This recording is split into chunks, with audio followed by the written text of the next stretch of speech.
Hey guys, welcome to the 20th episode of the Melee Stats podcast, starring me, SaveAsUntitled. Me, Edwin Budding. Give me that wheat. And me, Stock Money. Stoc, for those who may not know you, could you give a little bit of background about who you are, what you do in the community, stuff like that? Yeah, absolutely. So I'm like New England Tri-State tournament organizer, also commentator, also A-presser gimmick. I've been involved in Shine for the past 3 years. That's probably like my claim to fame. I've also like helped host a lot of regionals, seed a lot of tournaments, just generally know way too much about this game and chill while I do so. So yeah. Cool. I'm pretty well versed on a lot of stuff. Yeah, so and we'll probably we'll talk about it. So. Yeah, a little bit later when we get to your For sure. section. So Edwin, would you want to take it away with our weekend recap? Yeah, so Heir 5 happened last weekend, Europe's massive tournament. Pretty awesome event, based judging by the overwhelming amount of positive reception it received. So let's start at the end and talk about those grand finals between Westballz and Drephen. I think this was it, even though it was PAL. I think this is extremely encouraging for Wes, just that he was able to actually take Drephen to the brink, especially because if you saw their set at Summit, like Drephen looked so solidly ahead, and both of their trajectories as players have kind of gone, well, maybe not so much like down for Wes, but certainly a lot higher up for Drephen. And it's just good to see Westballz doing well at an event. Yeah. I don't know if I'd really say that this is like indicative of a larger trend for these two. I fully expect Drephen to just Wes if they play again. But I mean, it's good. Like anytime Wes does well, people get excited, and he's definitely someone who can turn it on. I don't know. Wes just has like this buff in PAL for like a character that's pretty underrepresented. Like he's never really like bustered and disappointed like other players do. And I don't think it's really indicative of like other top players like doing well. Because I remember like when Zood went to Europe, I remember he lost to Tech, and that was like for some people like their first introduction to Tech. So I don't think it's indicative of like US Falcons like really doing well there. I think it's indicative of just like Wes kind of acclimating himself well, and it's just this was no choice. When was the last time he beat Johnny before this? That was pretty recent. I think it was at SSS 64 this year. They're 1-1 because he lost at a recent tournament. Here, I can pull it up if you give me a second. Mm-hmm. Yeah, Wes just needs to do the Chuda and just stay in Europe and get all of his wins over there. Oh my god! Well, yeah, so one thing I'll mention with Wes is that early in bracket, someone who I will not name on the show, and I wrote about the show in this week, but a member of Melee Stats told me, he's not on the program now, but a member of Melee Stats told me that Triff was going to destroy Wes. And I thought that was ridiculous. And watching Wes versus Triff, it was a 3-1 set, so to be fair, it could have been a lot worse, but Wes just looked solidly ahead the whole time. And I'm kind of glad that happened because I'm sick of people sleeping on Wes. So here's the funny thing about that set. I swear to God, Triff didn't get a grab the first 2 games, like at all. He kind of got it going on FD, but the fact that like West basically went an entire game on FD without getting grabbed, or if he did, it was hardly significant because Triff definitely didn't get a chain grab. He just like really whooped him, and that's a matchup where I think all week everyone's like, "Oh, Triff's gonna show like how good he is," and it's like, I mean, it's not like Triff had a bad performance. I think he got like I don't know, like 5th or 4th or something. No, I think 5th, but yeah, I don't know. I'm just saying he had a good performance. Yeah, no. Yeah, I mean, people talk about like, oh, Wes hasn't adapted to the metagame, but like if you just watched him play in Europe, like his lasers are really good. I was so impressed with his discipline in the neutral game, his focus. I always think that the perception of Wes as either this overly passive or overly aggressive player is a little bit overstated. Like I think he had a really good mix in his game plan, just all tournament. I think the only scare was against Tech, I believe, but everywhere else he looked pretty solid. Oh, yeah, I guess except for game 1 against Drephen winners. But hey, that's Drephen. It happens. Yeah. Yeah, right. Can't fault him for that. And again, to be fair, Wes did benefit from not having to play Armada because Armada dropped out of singles bracket for the tournament. But I still think beating Triff in a really convincing fashion and at least showing that he can show glimpses of the, like, I don't want to say God Slayer, but like the glimpses of like that kind of top level punching like being able to punch above his weight, like supposed weight class. That's still encouraging for Wes, and Yeah, for sure. and it's a better moment of progress than like losing to Rick and IBDW. No offense to those two players, but it's still encouraging for Wes. Yeah, interesting. What if for you? I mean, I feel like he probably would have won it pretty handedly, but I kind of wanted to segue in this. How do you think he would have done against Prof? Because Prof ended up losing to Dady, and that's why we got Dady and West in winter semis. Because that was supposed to happen. Well, it wasn't supposed to happen, but since Armada dropped out, that was like what people predicted to be the set. So, I personally, I don't think it really would have changed much, considering how, Prof got kind of whooped by, I think it was Drephen losers 8s, which is, I think, pretty indicative of how he's done against. Drephen usually beats Prof. Yeah. And it had oh my god, heartbreaker for Vanity Angel, I heard. I think it was game 5. Yeah, Vanity Angel's actually like really stepping it up. I think all their sets recently have been VA's like been 5. getting a lot. The gap between Prof and the rest of the UK is shrinking a lot. Yeah, it's crazy. Like Sechi didn't show up in the main bracket of this tournament, but he was a guy to look out for sure. He had a good showing at the contract as well, I think. Who would he have played? I didn't really look too much into it. But, was there anything could he have had a potential run to 9th or higher? Ambi thought he had last week. Ambi thought Sechi had a path to top 8 potentially because I think the only really hard opponent in his way would have been Android, and everyone else was fairly doable for him. Word. Sorry, how do we start talking about Sechi from Wes again? Because we were talking Prof, right? Okay. Yeah. I mean, it's like Wes against Fox, so there's hots and colds. But based on how Wes was playing all weekend, I don't think it would have mattered. Yeah, I'd say 3-1. Wes SDs 2 Stocs in the game he loses. That's my prediction if it happened. Because he's 2-1 with SFAT this year, so I mean, I'd expect him to beat Prof. So based on so I guess since we were talking about Prof, let's talk about the guy who beat him.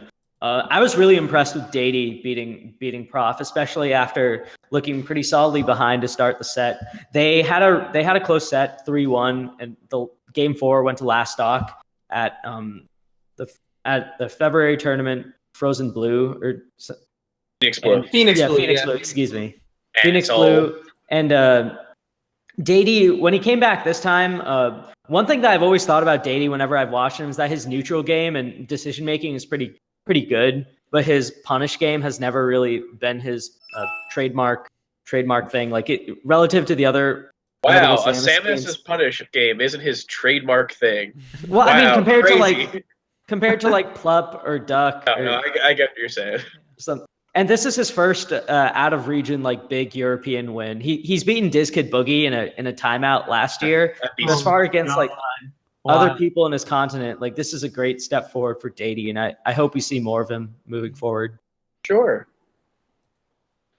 Again, kind of got to avoid Armada, but still good for him. Yeah, I mean, Dady had a pretty good run into winter semis, beat Mint, and then beat another story of the tournament, Ekem, a fellow person from his region of Stockholm. This is Ekem's first tournament outside of Stockholm ever, apparently, or outside of Sweden, I should say. And he got 13th. Wow. He beat Posse, beat Time Muffin, and I believe he beat Kellner in pools. He was severely beat Kellner and Time Muffin. Shit. Yeah, he was severely underseeded. But to be fair, he's been kind of slumping in his region. I know he's currently ranked 4th, but realistically, he'd be I'd say 5th in that region right now. Which nothing to sleep on. Stockholm is a pretty stacked region over in Sweden. Compared to and that's even ignoring Leffen. They still have a lot of really good talent. Oh yeah, that's completely excluding Leffen. So but yeah, shout outs to Dady making a solid run. Kind of got whooped once he made it into Winterside top 8. But hey, that's how it be sometimes. That's what happens with those runs. Pool.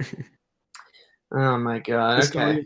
So going back to Stockholm, Pipsqueak is currently the second best player in Stockholm. And this pool is ridiculous. So, for the record, these championship pools, which are what they call the round 2 pools, I guess they had some sponsor or something, where they were something. Some of them are crazy. This pool is insane. So you get Mahi, who's considered the best in France since Tech's gone. You get Blaze, who's a top 5 German player.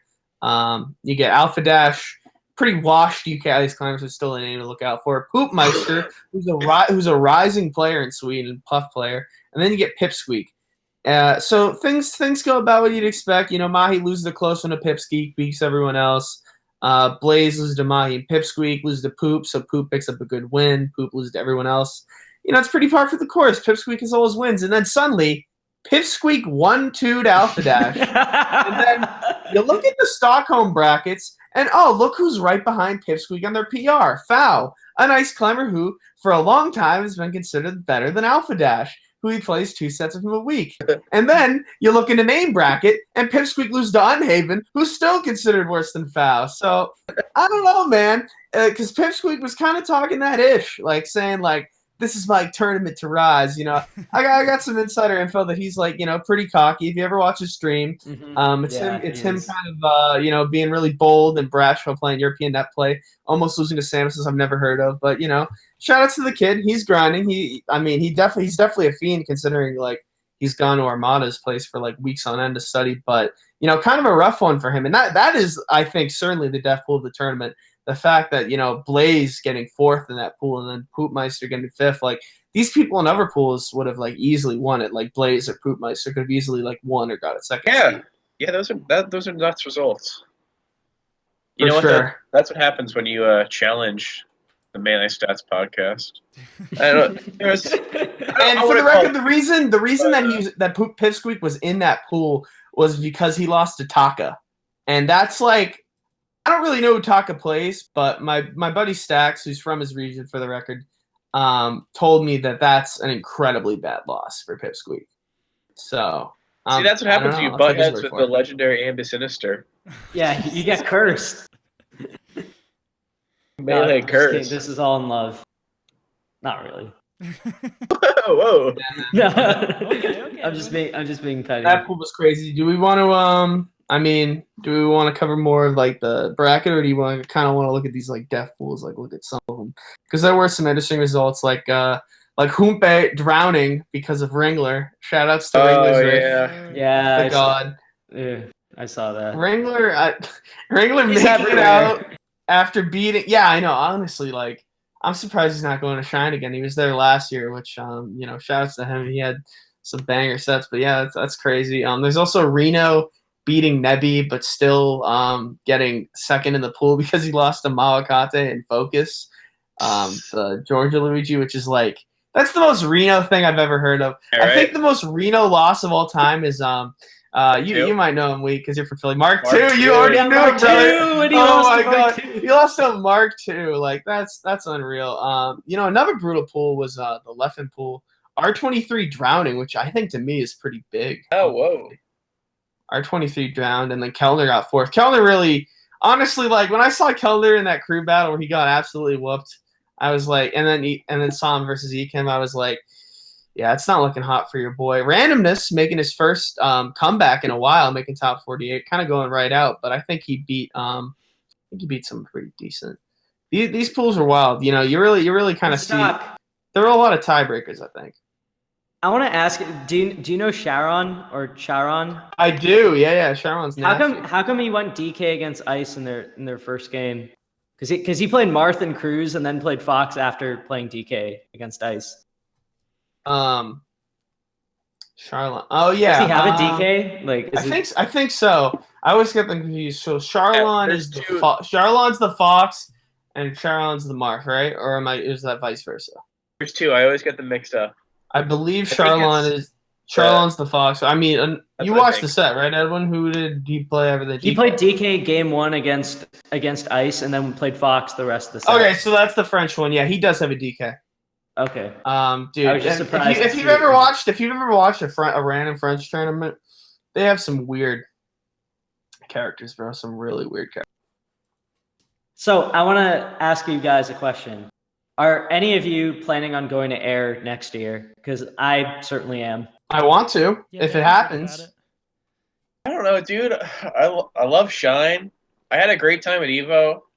Not the tournament why not itself, both? but why not 3? No, not 3.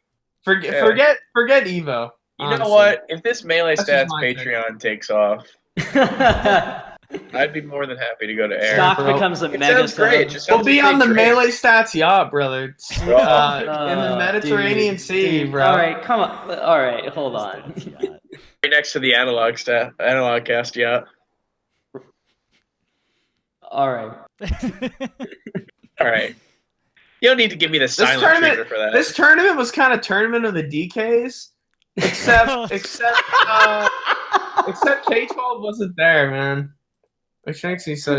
This is such a depressing like. The actual descriptor best for a DK isn't tournament. there. I think that's the worst thing you can say about a Is tournament. the tournament. Yeah. The DK. So What everyone a fucking drank and depressing like. tournament. Did you guys see that Twitlonger? I saw a Twitlonger today of like some like Dutch ICES player who got so blackout. Oh, he, you're like, talking about Yeah. El Jefe? Yeah, Yeah, we were it's so talking about good. that just like an hour ago. That's so funny. He like woke up in a bathroom like covered in his own like Feces. you know. He was like naked and everything.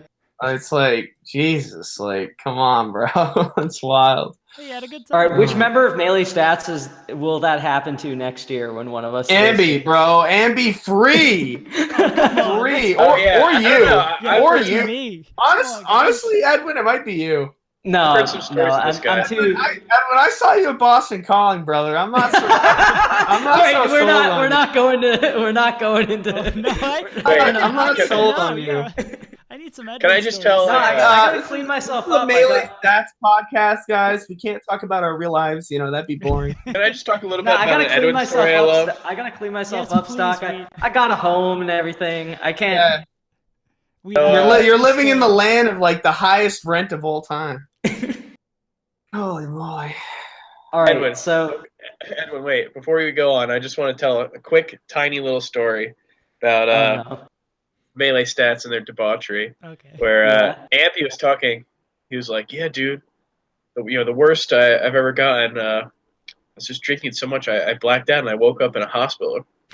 And you're like, "Yeah, dude, I had some crazy college stories too. This one time I was sick for like 2 weeks." Oh yeah, I know what you're talking about. And we were like, "Dude, what did you do? Like, how wild were you going?"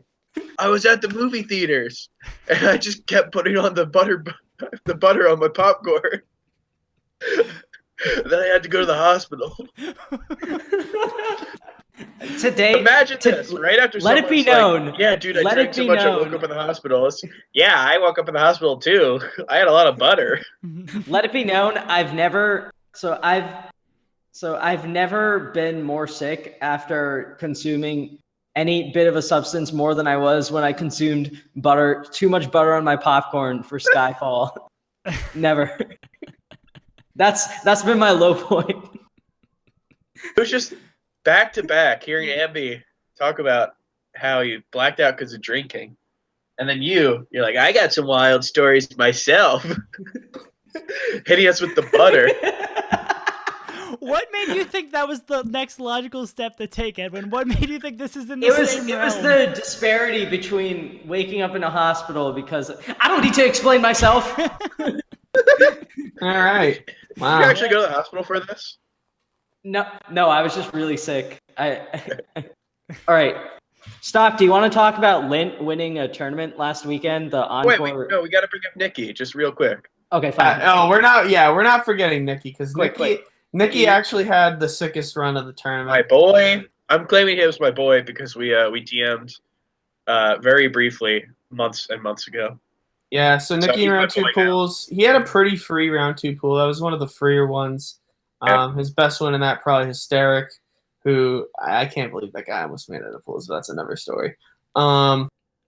And then in actual bracket, he had like a pretty solid run. He beat Charlon 3-1, beat Nebby, lost to Triff, then beat Mahi, Unhaven.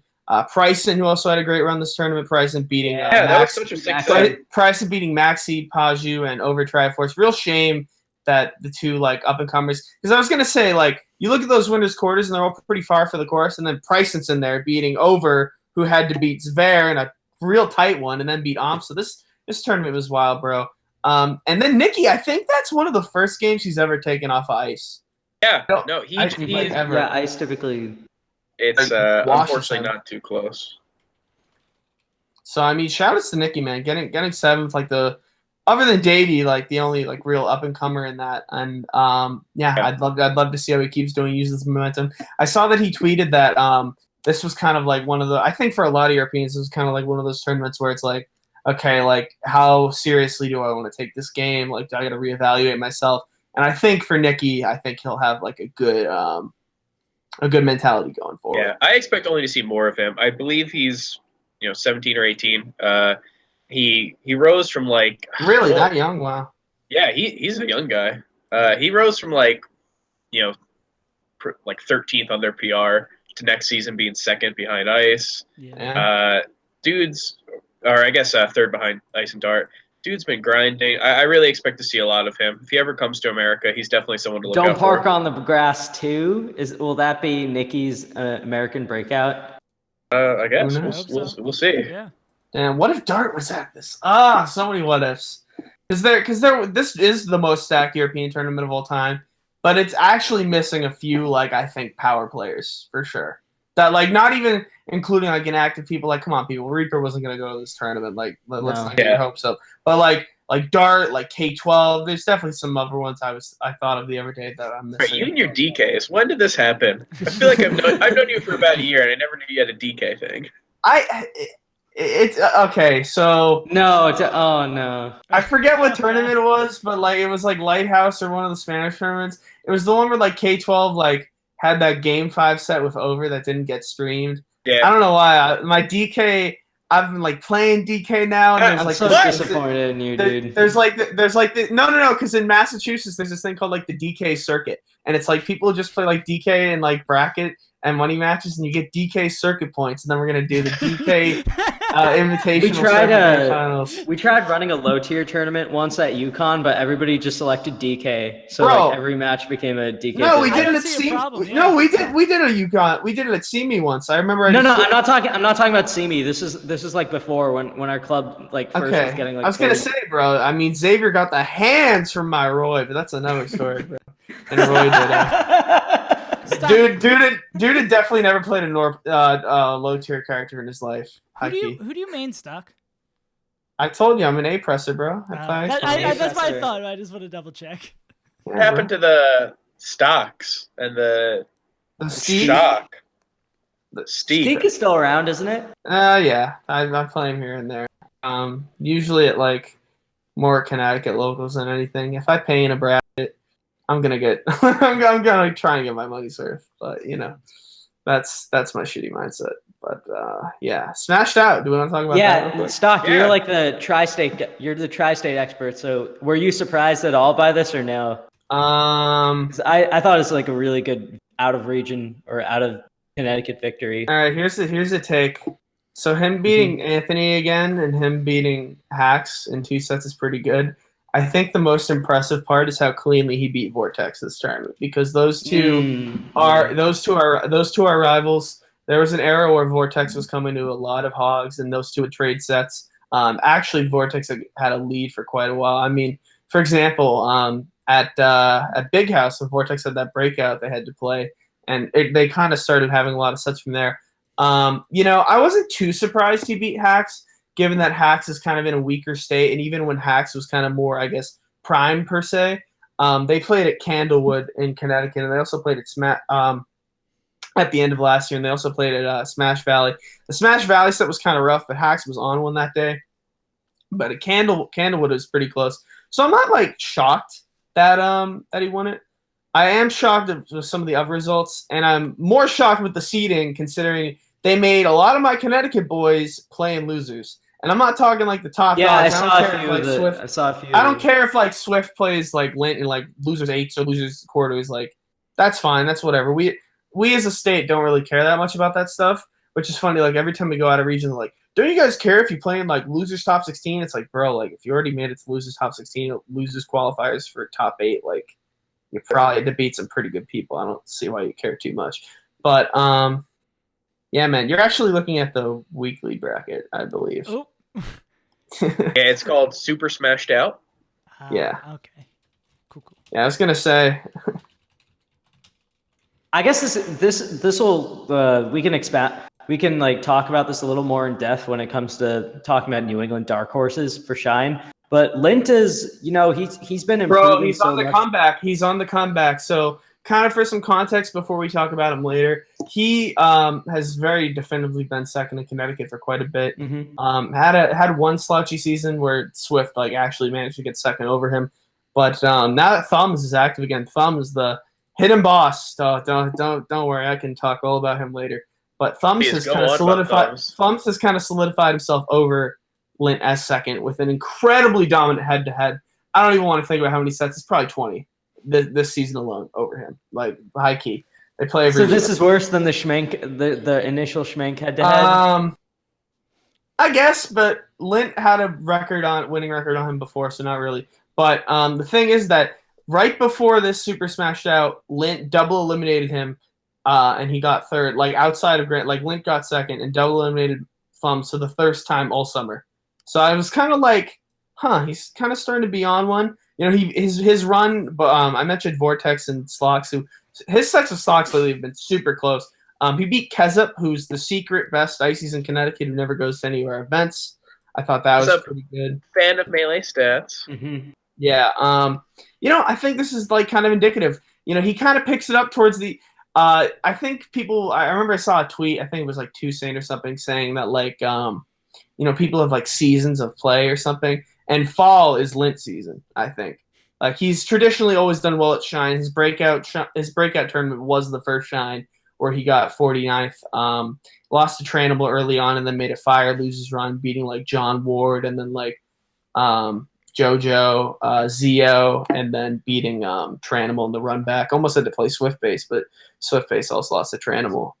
So yeah, I think he's gonna have a good run at Shine. If we're talking about other things in this tournament, just to cover it,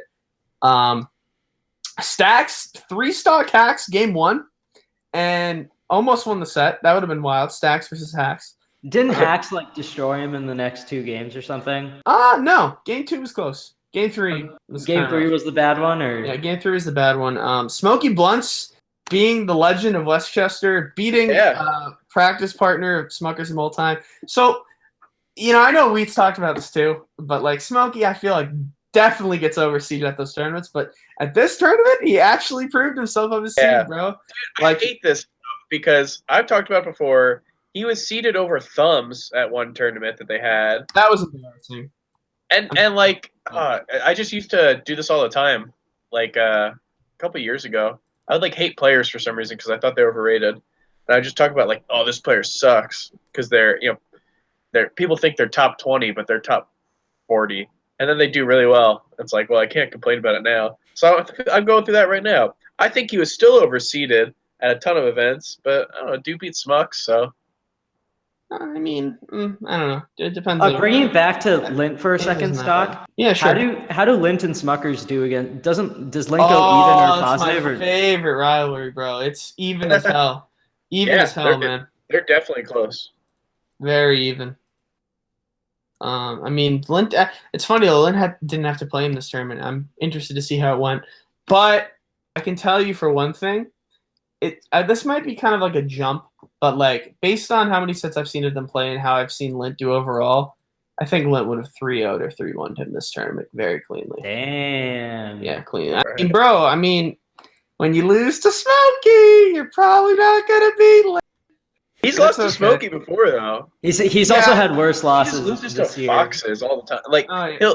He'll beat SFAT. Yeah. Dude, I said this in the Discord server. But I'm not looking forward to having to rank him. Because before the ranking season, he's going to be Axe or something. Yeah, he's going to get some ridiculous. He does this every year. Every year he loses to bad people. Man. He beat Vortex after that, too, which is I don't know if I watched that set. That set was ridiculous. I don't know if Vortex lost that, to be honest. But, yes, rough for Slox, again, the Smuckers bracket because he lost to Tyler. But to be honest, in this one, I'm just glad Tyler didn't have to play Smuckers. Because that Grands was sick. I don't know if you watched it, but that was a sick Grands. Go back and watch that. It's probably the best set of the tournament. Lint versus Hacks. They went, I believe, 6-3 for Lint or something. Or 7-3 for Lint in 3 sets. They're sick. Good tournament. All right, is there anything else you guys want to talk about, or is it speed round time?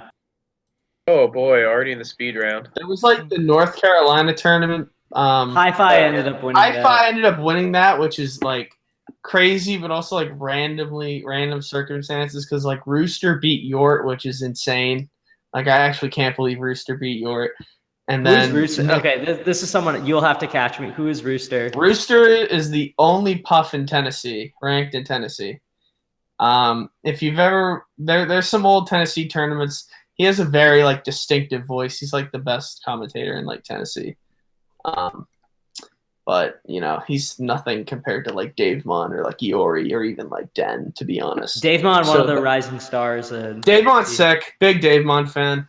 Very unsurprised Dave Mon got second. I am surprised he lost to Hi-Fi in 2 sets though, because Dave Mon is traditionally pretty good at floating matchups, especially that one. He beat a bait earlier this year in pools. Yeah, beat a bait. I think he actually has beaten Iori at locals, maybe like once or twice.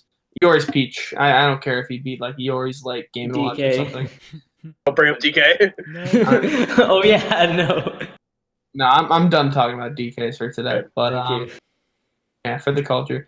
That tournament was wild. I think other than that, Bobby had a losers run. BBB. Bobby did. Oh my God, Bobby versus Hi-Fi. Bobby should not have lost that set. He got reverse 3-0'd, and like he just completely blew it game 4. Like straight up, like got 2 stock comeback, or 2 or 3 stock comeback game 4 without getting rested. Like just straight up, Hi-Fi was like on some wall of incredible pain shit. It was wild. Shouts to Hi-Fi. Shout out to Wall of Pain, throwing it. It's that old school terminology. Yeah, man. Hi-Fi, Yeah, just had his first good win beating Smuckers. I don't know if people still say that. Yeah, he just beat Smuckers though, which is That's Smash. that's incredibly unsurprising if anyone knows the history of Smuckers, and particularly Smuckers versus Doo side. But you know. Oh no! Come on! Oh God! Don't bring that up. Terrible record. Or Smuckers versus 42nd. Yikes. I think Smuckers, people were talking about that. I was talking in the Discord, and they were like, oh, yeah, Smuckers is Puff. I think his best record is against Toussaint. Yeah, people would assume Toussaint is like, Toussaint is like his worst one. He doesn't do bad against Toussaint at all. I think the last couple times he played, he like washed him, which is like, what? This is the same guy that lost to Doo side, huh? And then lost to Slox for 7th? I brought it up? Okay, we can do the speed round. Before we do the speed round, But you told me I can call people out, bro. We got it. Yeah, no, we're good. I don't It's want okay. I made a really petty comment about Pipsqueak, so we set the tone. It's probably deserved, all things considered. So. All right, Edwin. Before All right. the speed round, Yes. I don't want to disappoint my fans, but it's the summer of Smash. I've been traveling for 3 weeks straight. No, John. Oh my God. Unfortunately, Shut the fuck up. I'm gonna have to drop out of singles for speed round. I'm still staying. Yeah, Summer Smash is crazy. I got home today after leaving Wednesday before Evo, or Thursday night before Evo. So unfortunately, I'm gonna have to drop out of singles for speed round. For the speed round. Okay. No, I'll stay in, but if I win, I want some enough money to go to Japan. I'd be disappointed. Come on. Yeah, what would the competition be? All right, let's go. Yeah, let's do it. Okay. Let's ride. You all know what the speed round is. If you don't know, watch previous episodes. All right. Three, 2, 1, go. Assume money isn't a factor. Do you go to Heir or Evo? I think air free. I'm trying to drink at, I come from Connecticut, land of the D-Gens. I'm trying to D-Gen out. They had hella setups, more setups than every single national, so I can like grind friendlies and get drunk. Plus, they're in a tent. That shit looked like a music festival, bro. And I'm all about that musical festival vibe. I think, you get the gambling and you get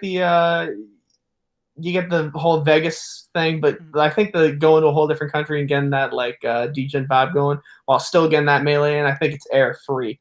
I'd say Evo because I'd actually remember the tournament. If I went to Heir, I'd probably remember like a couple of friendlies losing really badly, and then it'd be just blacked out from there. So I think I'd go to Evo because I'd actually like remember most of it. Ooh.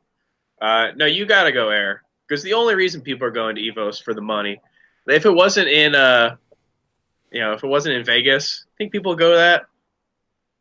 So yeah, I got to go Heir as well. All right, Stoc gets the point. Yeah, I know Stoc gets the point. From a spectator's Everyone knows Stoc gets perspective, the point. from a spectator's perspective, is Plup playing all Samus at Shine exciting or disappointing? No, it's not exciting. Dude, we're gonna have to watch HBox get first because he beats. Maybe Puck doesn't even get to play HBox, and then we're gonna have to see him like 3-1 Mango twice after Mango loses on Yoshi's half the time. It's not fun. Everyone thinks that like playing a different character is gonna be fun until they actually have to see it. Like, how cool would it be if we had a Bowser player who was in top 8? I don't know, dude. But then you actually have to see a Bowser player play. So that's my answer for that. No, it's not going to be fun. Okay.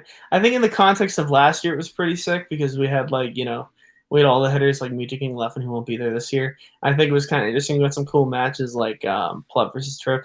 And then, people were saying like, oh yeah, Plup doesn't deserve 4 for Samus now, and then he still beat Leffen. But I think in the context of this year, when he's the 2nd seed, absolutely not. I think it would ruin everything, and I want to see the Reptilian lose. Okay. There you go. I really can't add much after that. You guys kind of covered all the ground. Why it's kind of lame. So I'm just losing the point again this round. Oh, wow. All right, I'll give the point to Wheat. Which of the 3 foxes would you most want to see return to Melee? Drugged Fox, Silent Wolf, or Crush? Well, Drugged Fox isn't a fox. So, also, Silent Wolf, he isn't a fox player either. He, I forget what his team is in Pokemon Stadium 2.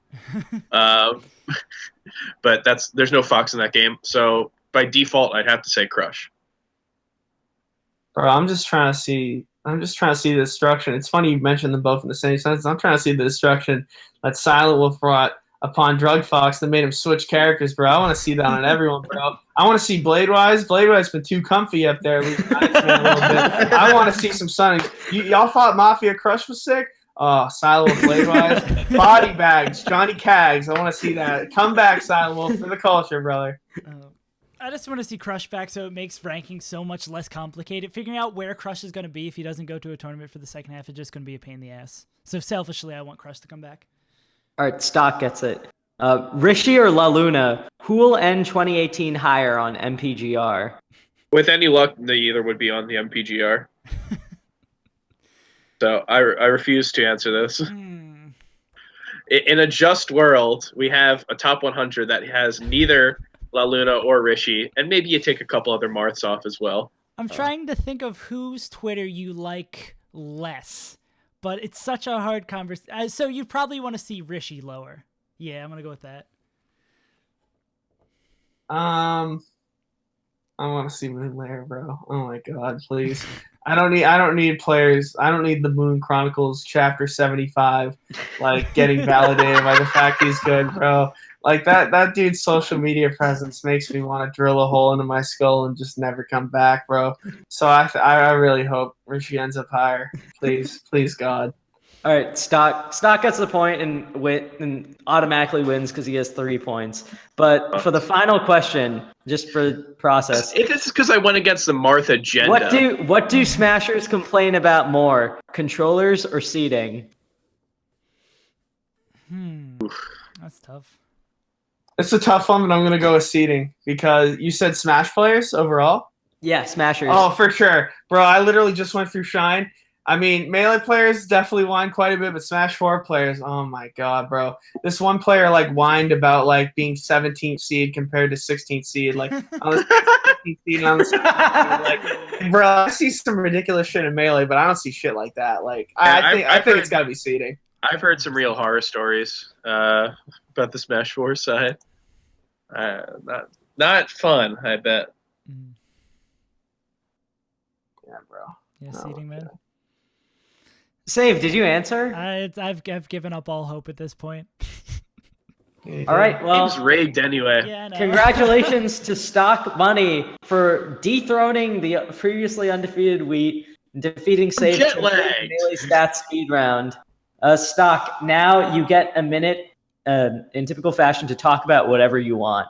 So, all right. Go. Oh, hell yeah. All right. First of all, I just want whoever the fuck's in the special subscriber chat, that I wasn't gonna get it. Come on, y'all. I can make a Nook laugh with literally anything, dude. I'm gonna get this easy every time, bro. And now finally I get to say it once and for all. Schmickeldorf is a better TO than G-Town Tom, and he always will be. Whoa! You know, I wish that man would unretire. He's a legend. He helped crafted me into who I am today. And see him at Shine. I really hope he doesn't lose to a Pikachu again, because that guy went emo.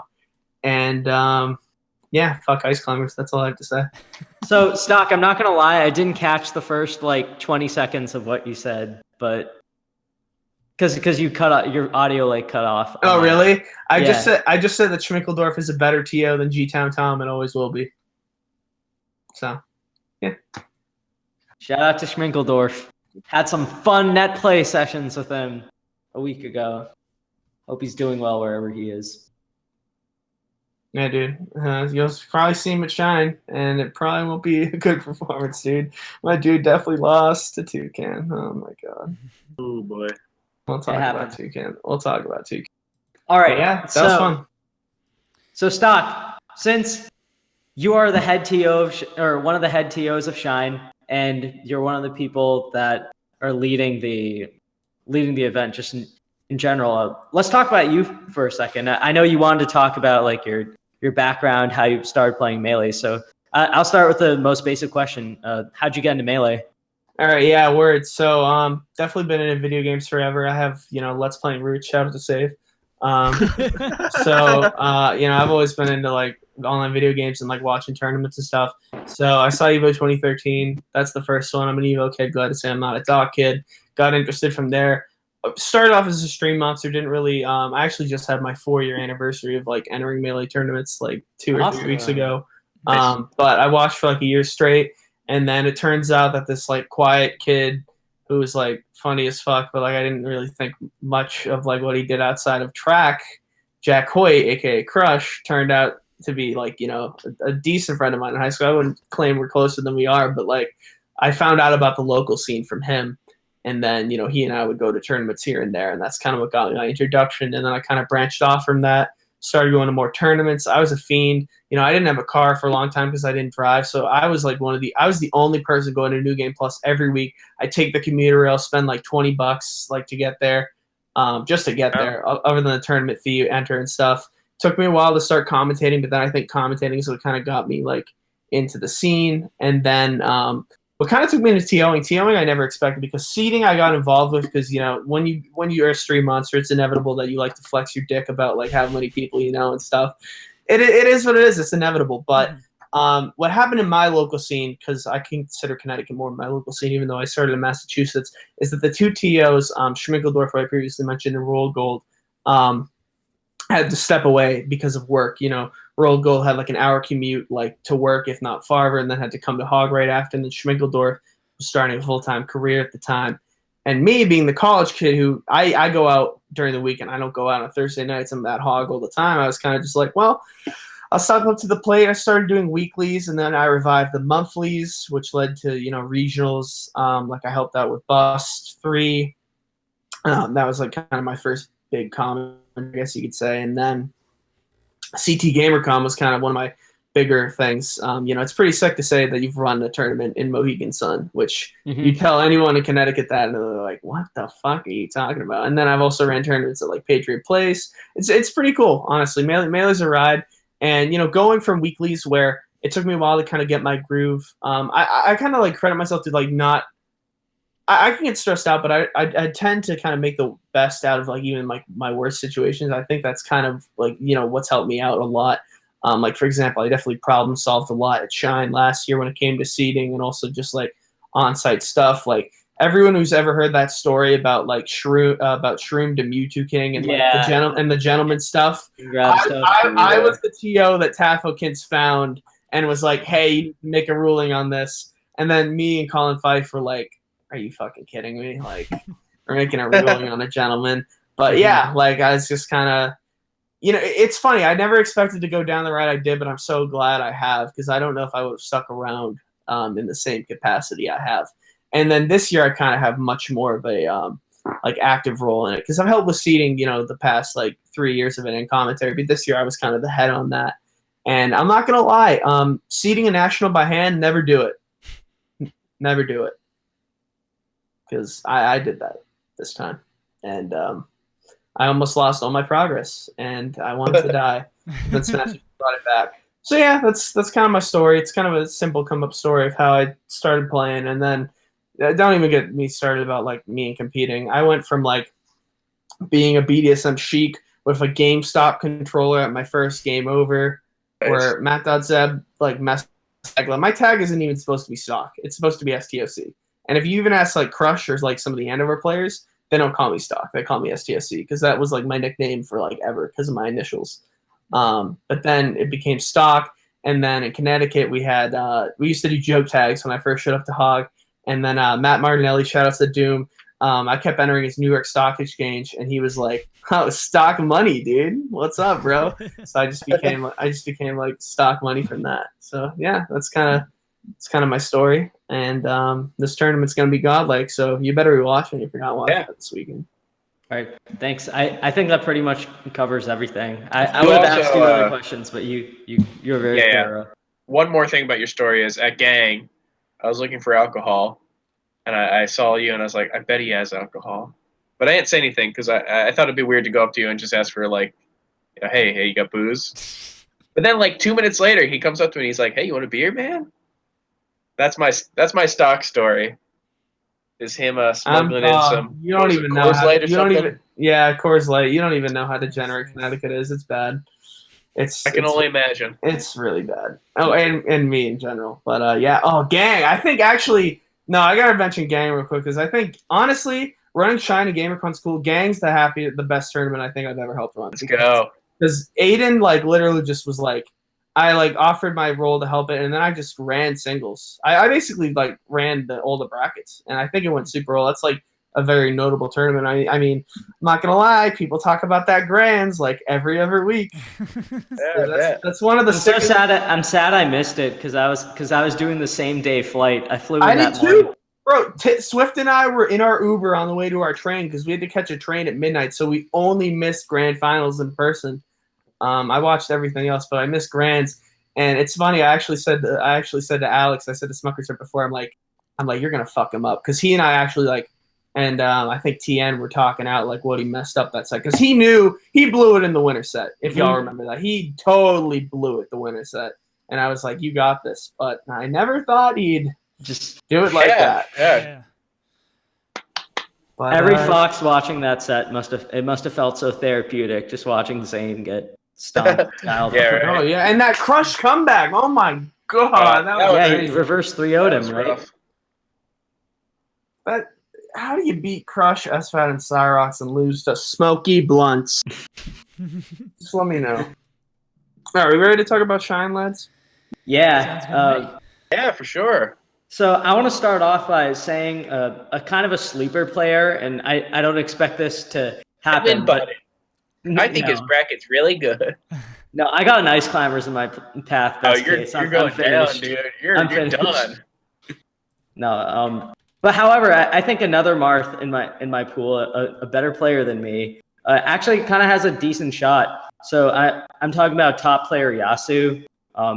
Yasu, his path out, he'll have to beat Zofria, which I think is actually kind of tough. But if he can beat him, he'll have Drunk Sloth and Slox into winner side of top 64. And, as much as people talk about Ices always being on the end of doing crazy upsets, like, they're just as much susceptible to upsets from competent enough players with better characters. So it would not surprise me to see Yasu maybe clutch out a 2-1. He's got pretty good practice in region, having played like New England, a region of Ice Climbers. So wouldn't be the end of the world if he defeated Drunk Sloth. And if he plays Slox,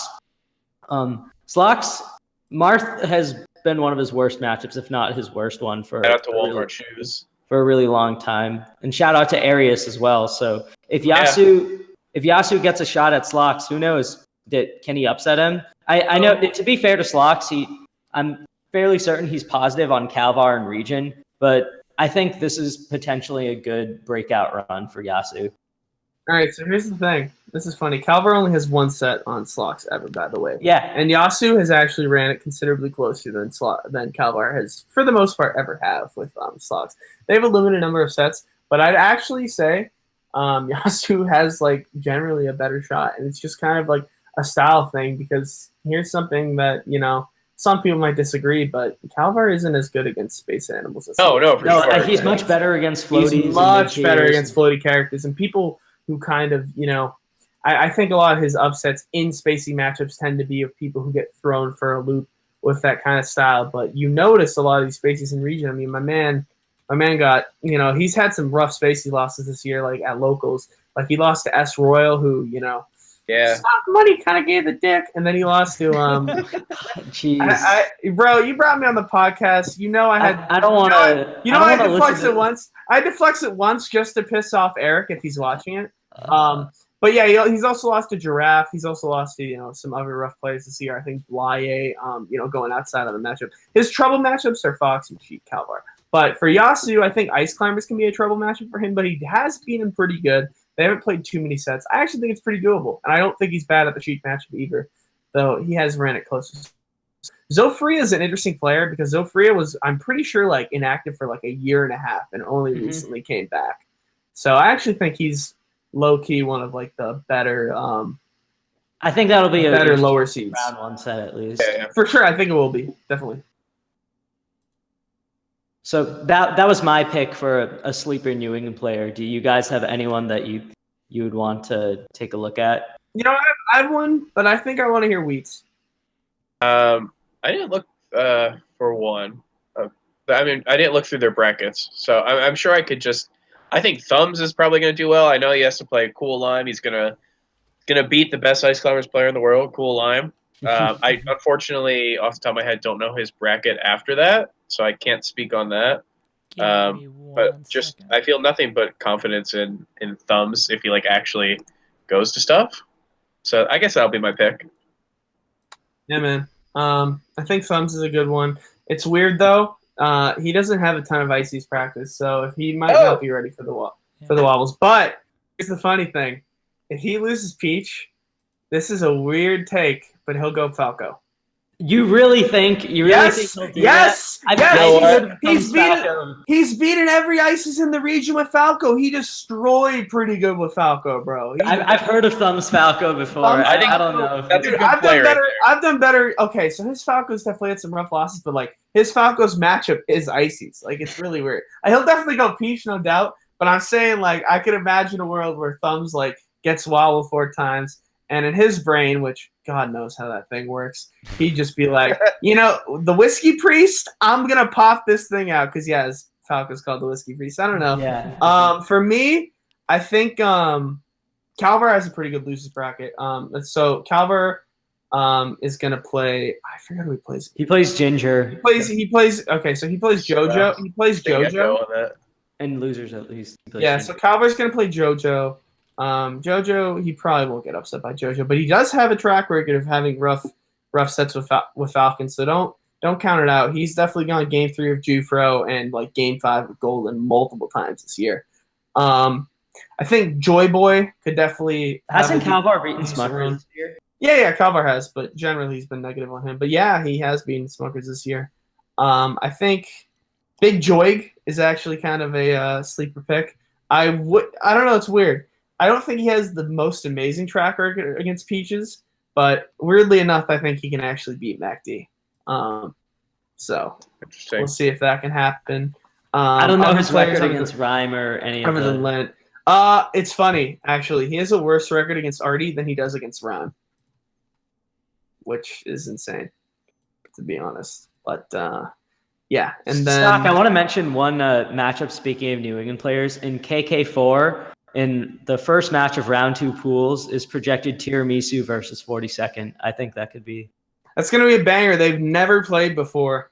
And they're really the two, people know who 42nd is now, but for a long time, people slept on 42nd from Long Island. They'd always talk about K-On. They'd always talk about K-On, Darktooth, and even Animal. And Animal. But 42nd, I thought for the longest time, speaking of CT GamerCon, ever since his CT GamerCon run, I've secretly thought he was like arguably one of the best player from that region, if not second best.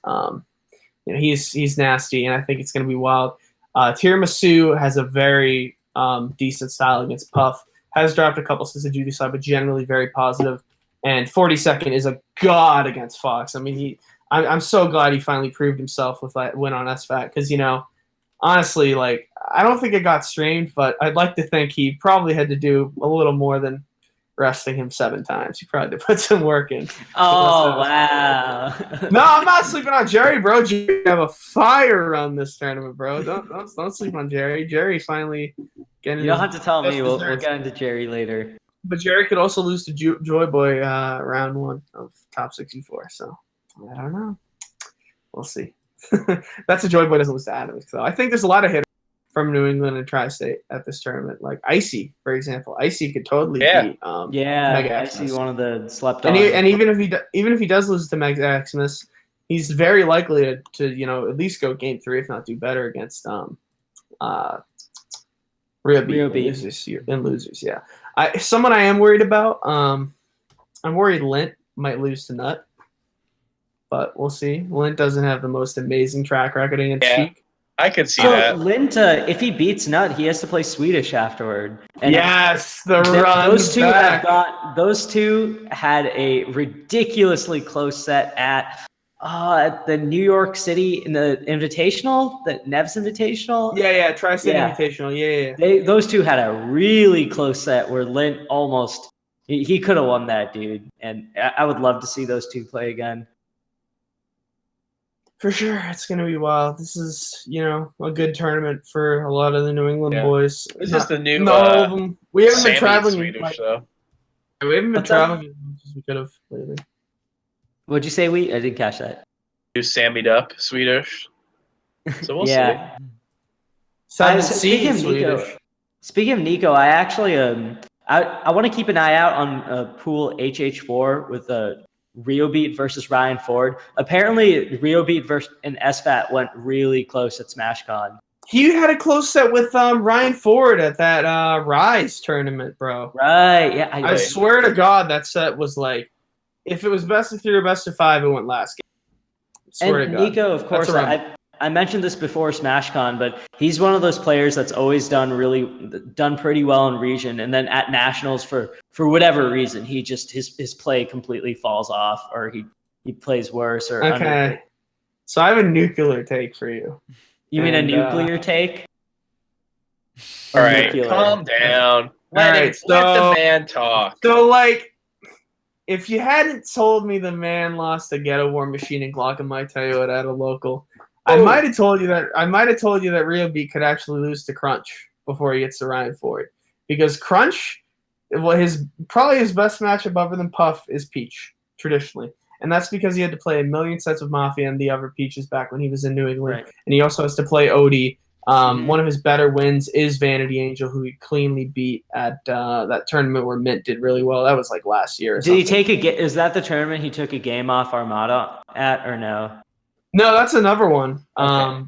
But yeah, that one was good too. I think it's possible actually if Crunch isn't slumping for that to happen. Your Crunch should beat Nico. Yeah, I think that's actually like a fairly close set, all things considered. Whoa! So we have Nico on potentially opposite sides. You have him losing early, and I might have him. Sinister. Yeah, but I don't know. I mean, I kind of want to see Ambi beat Crunch. Yeah, I'm so down for Ambi beating Crunch. Please. Dude, I am right behind that setup if that happens. Facts, kid. Facts. Oh my God, can you imagine?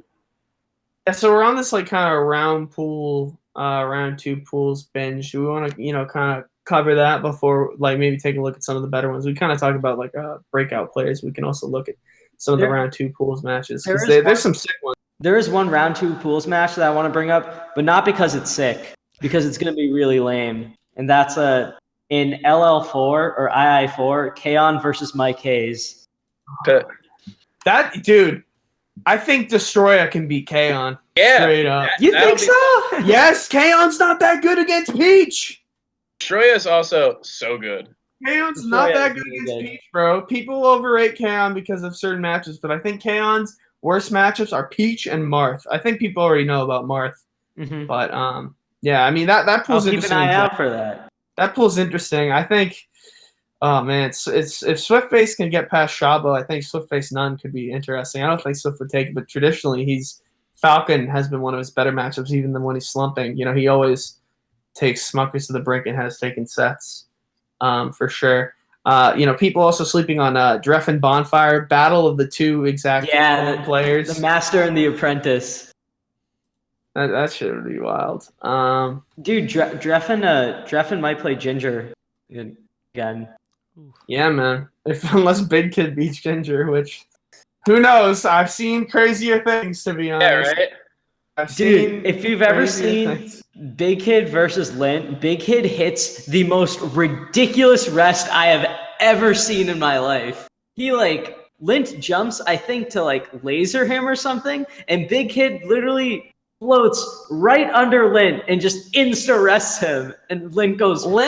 Lint versus Puff is something, bro, because he'll have sets where he barely loses it. Like his set with Toussaint at Gemini was a real heartbreaker, but then he'll do other good ones. He beat Legend. I think that might have been at Last Shiner. It might have been something else. I think it was Legend, a friend of the show. Beat MV. I'm very sure. But the reason I bring that up is because Lint Legend is going to happen in losers at this tournament. If I'm in top 64, if I'm not mistaken, which I think would be sick. I think they're both pretty evenly matched. We'll see. I forget what Legend. Oh yeah, Legend versus Toussaint. Actually, funny I brought that up. That was something. Jeez. Swooper getting one of his better matchups. I don't think he'll pull it off though. I don't know how many Samuses are in Canada other than Dope, and Dope is not even close to the same region as Legend. So I don't know. Could be a potential upset for Swoops. He plays a lot of Etai, but I doubt it. Toussaint versus Legend. I really think that could go either way. Yeah, I think so too. Overall. In the same pool as Lint versus Swedish Delight, KK2, Chudat has to play Darktooth. So I don't know how the Long Island Foxes are against Ices, but dude, Long Island is bad against Ice Climbers. You have no idea. Oh, so could this be Chudat's return to? I don't, but Darktooth is not one of them. Darktooth, that's my point. Darktooth is not one of them. Darktooth is definitely something, bro. We'll see. Legend's in the chat. Did he confirm? Darktooth is seated to beat Chudat? Legend, let me know if you played Lint. I know we're not usually supposed to interact with the chat, but I swear you guys played. Darktooth's been doing well, and Chudat has not been doing well. Yeah, Darktooth's though. Yeah. Darktooth. Open your eyes. Yeah, no, yeah, I don't choose Cartridge, but. Yeah, what else do we got? I think Ricky Real Thing will be fire. Ricky's got that Falco experience. This is like the return of Ricky. Ricky's sick against Falco. He before he took his hiatus, he was beating Lint every time, pretty cleanly. I never knew that. That's good. Mojo versus Dudusai. We'll see if we'll get another lame Puff tweet. I always like to see those, for sure. Yo, what do you think about Michael Spark? Because I remember you guys. That is one match I do not want to watch. Because I remember you guys went on that one tangent. There was that one episode where Fire was talking about Michael versus Drephen. Yeah, oh my god, for 40 minutes, bro. It must have been. I don't know, man. We'll see. I think it's pretty doable for Spark. That was one of the ones where I was seating and I was like, oh boy. I think someone else. Can I bring up the devil run of the tournament? Stoc, you know what I'm talking about. Can we talk about it? Yeah, sure. All right, so in pool KK1, Jerry, the MTVA Jigglypuff, has to play Younger and then play Rocky, the NorCal Falco, who has lost to another Jigglypuff this year, Michael. But if Jerry defeats Rocky and makes top 64 from winner's side, he'll have to play Plups Samus. And then if Jerry hits 6 or 7 rests and somehow beats Plup Samus, he'll have to play Hugs or Absent Page. And then we could potentially see a less than 5% chance, or less than 2% chance, honestly, of Jerry in winner's quarters of a major. That's the devil run of the tournament. I don't know, dude. Plup, you know how many times he's played Hungry Box?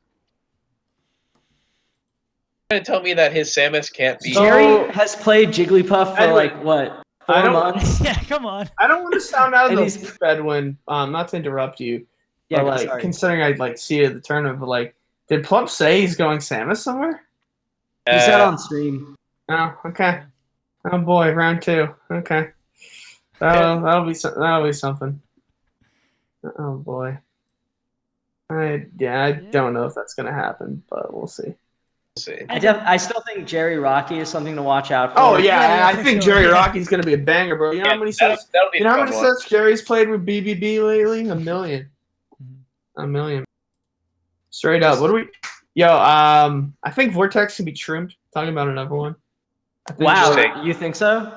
I think so. I think it's Shroomed possible.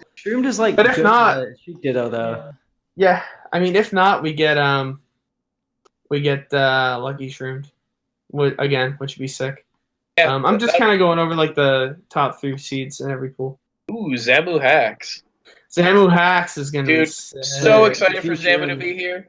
I mean, if I've Hacks never- doesn't drop out, that is. Yeah. True. Oh, I told Stoc this when we were seeding. I've never ever asked a top player for a picture of the two of us, but I think I might have to break that streak. My boy Zamu's here. I don't know. I'm pretty sure Zamu actually watches or listens to this podcast. Zamu retweeted my tweet that had his name in it. Fake ass gamers at this Twitch after party, bitch. You don't even know Zamu. Yeah, man. All right, is Do it we on to think- top 64? Is there anything else that you guys want to? I think okay. The last one I want to cover, just because I think it's the only one that's like particularly interesting at this point. Though a certain New Hampshire Marth thinks he's going to beat a certain New York Marth, but that's another story entirely. But Yeah, we'll see about that. I think the only interesting one, other than that we haven't covered, is Slox Drunk Sloth. Slox has had struggles in that matchup, and debatably all of Connecticut has. I know I was shitting on Long Island earlier, but I mean, when I'm one of your best ice climbers, yikes. So, it'll be interesting. I think Slox finally got his first like big ices On Diz, time that on was such Diz. a big step. Wash Diz nonetheless. Wash Diz, but hey, Diz nonetheless. We'll take yeah. those. But Thank you. I think that'll be interesting. And then Slox will get the run back from Gang versus Zane if he wins that. Which it wasn't impossible at Gang, but it wasn't great either. So yeah, man, we can move on to top 64. That's the last one I kind of wanted to. Yo, Mango's gonna have to play Michael. Jeez. Are you scared of that? Come on. Yeah, Have let's some, do- No, I'm not scared of it. have It's some just faith. no. So- He'll beat Michael. It's just Hopefully.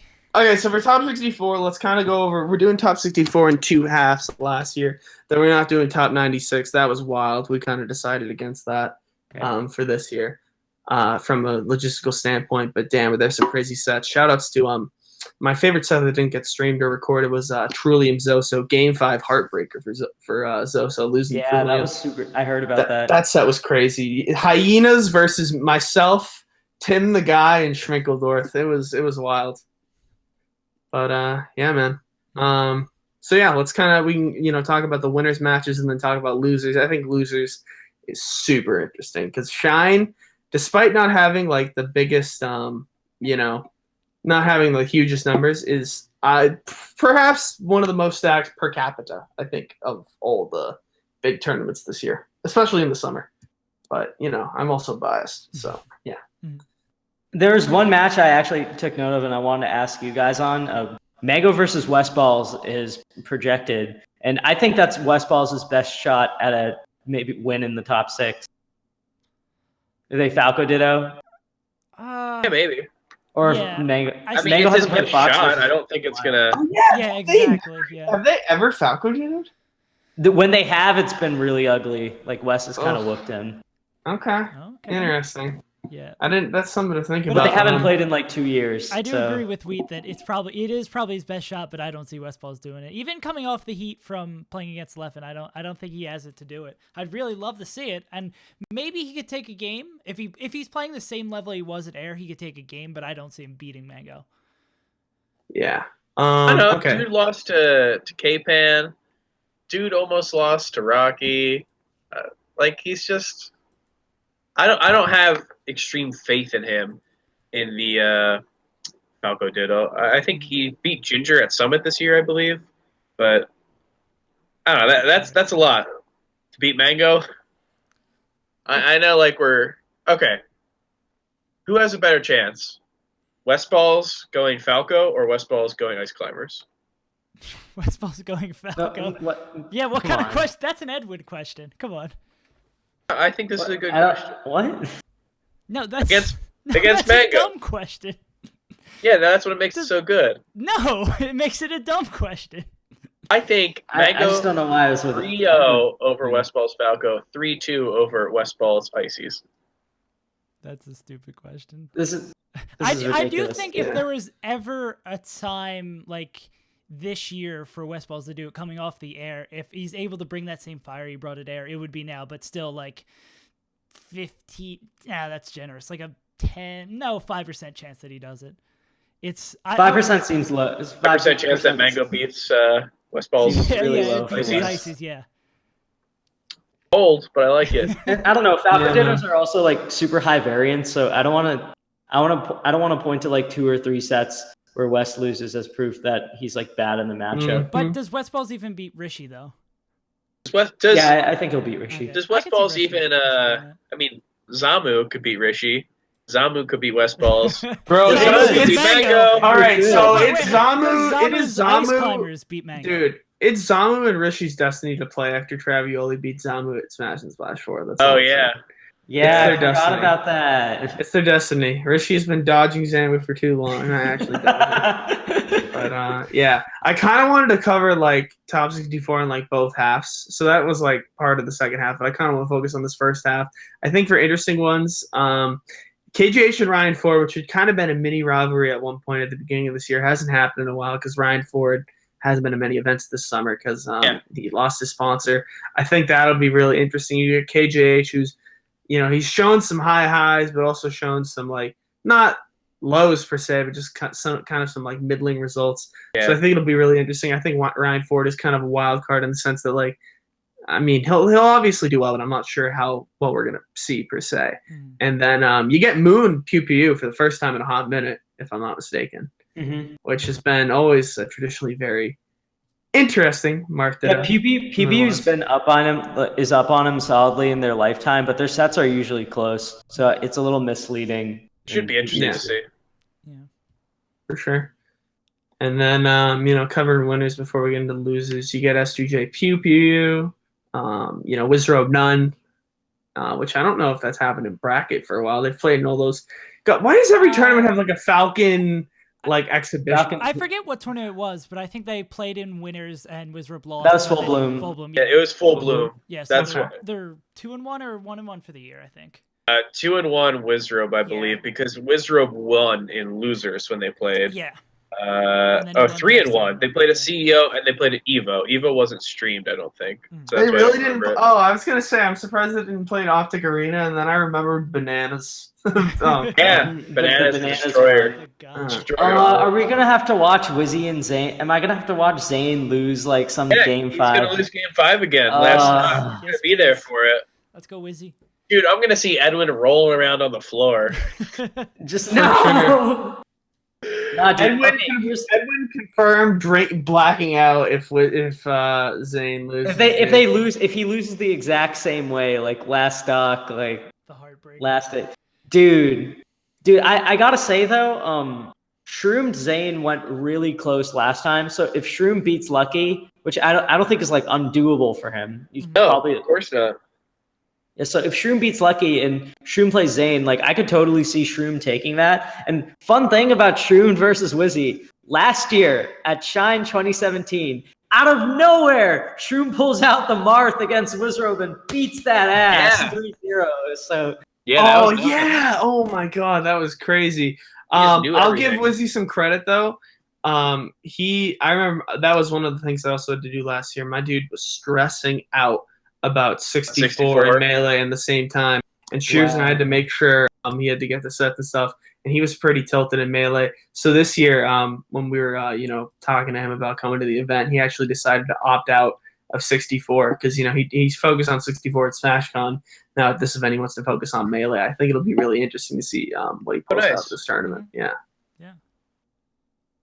Maybe we'll get oh god, maybe we'll somehow get Plup Samus versus Wizzy and losers.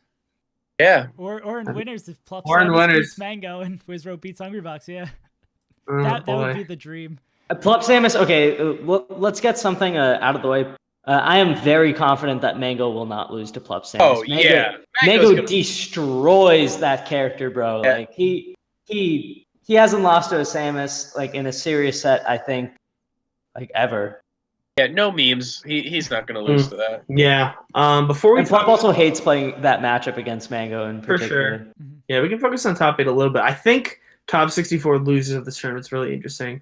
I saw Calvar can make a run. It's funny. So I'll put him on blast. Calvar complained to me about potentially having to play Mike Hayes in losers, considering he got that ass whooped recently. So Calvar actually has a potential run to play him again, but this time he'd have to beat Boyd and then Ginger. But here's the thing: is that Calvar could lose to the Demon of Connecticut, Edric, and not even make top 64 and not even make top 64. So Calvar kind of has a good losers bracket in the sense that he gets his 2 ICs and then he gets his Falco. Wait, you said Calvar would lose to Edric, or are you talking about someone else? Oh no, I'm saying that Calvar has to play Edric, is projected to play Edric to make it out into his top 64. I think he's got that, doesn't he? I don't know, because have you seen Calvar versus Frostbite? Frostbite isn't a different. Frostbite is like the. Edric plays like a better Frostbite, I would say. I would bet on Calvar like heavily. But I don't know. Laz could also. I mean, the Laz, this is his first big tournament forever since that big. I think is this his first big tournament since that big house he beat. Where like, he beat, Gahtzu where and he Scar? whipped Gahtzu. Yeah, Gahtzu and Scar. I think he's just been He's been inactive. I know he started to play. There's some Montreal goons in the chat. I know he started playing again. We had to move him because he could potentially make a run. To be honest, hell, Calvar's got a Sheik problem. Waz making top 64. Let's get it, baby. We'll see. Who knows? I'm looking at this also, and I'm trying to see if there's a. I think Kalamazoo could have a potential run because he's projected to play Kaon, and he's got to play La Luna, who historically does not do well against Peach. Yeah. All right. So it's weird. I think Moon beat Kalamazoo this year already. Kalamazoo beat him at full Kalamazoo bloom. Beat him in full bloom. Okay. I'm bloom. getting a mistake. Okay, word. The weird So thing Kalamazoo is is lucky Because into Moon has that like weird quality where he can sometimes do better against like Peaches you'd think you get whooped on that are like considered high rank, but if Kalamazoo's not one of them, I'm about it. None versus Ryan Ford potentially. And loses. Pour one out. Oh yeah. Well, that happens. That happens. At that point, loser of Lucky Shroom plays Moki most likely. That would be really interesting because I think Moki could be either Shroomed or Lucky. Yeah. 100%. And then would play most likely Slox. That could be. That went really close at Evo. Slox almost made this huge last stock comeback against Shroomed. And he's beaten Shroom. Like, granted, this is like 3 years ago, but he's beaten Shroom in a money match. So I don't think Slox. He's always had heartbreakers against Shroom. Yeah, it's time for him to really pull it out. So I think, and then before we move on to the other half of top 64, we get Pew Pew KJH again, and then which I think could be interesting. Zane Pew Pew, which it was supposed to happen at a certain tournament recently, but shout out to Ice Climbers. Yeah. Yep. And then SGJ Lucky, the classic.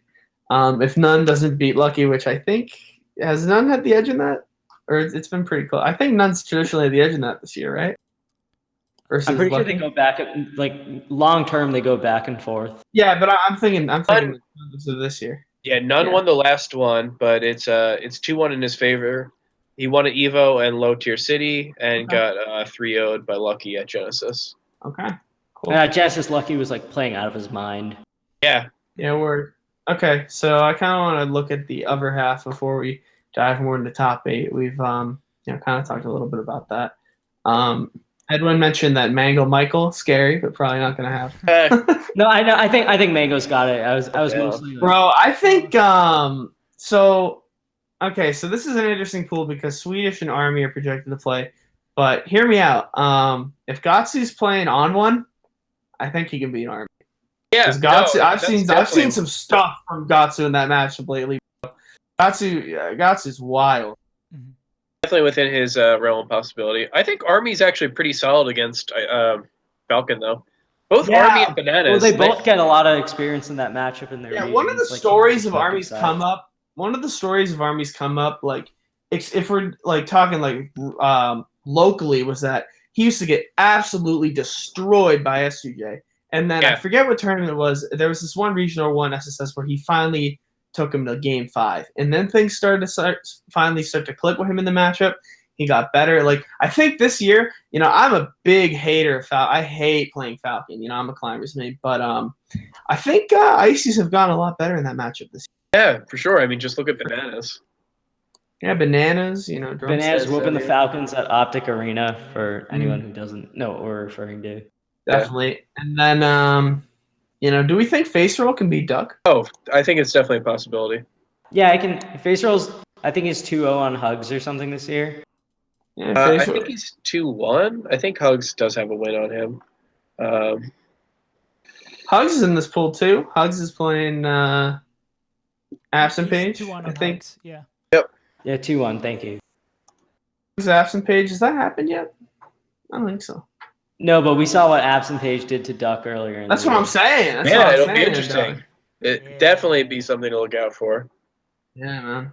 How much? So if Absent Page versus Plup Samus happens, how much would you? Obviously, Plup Samus would be favored, but how much would you value a win on Plup Samus?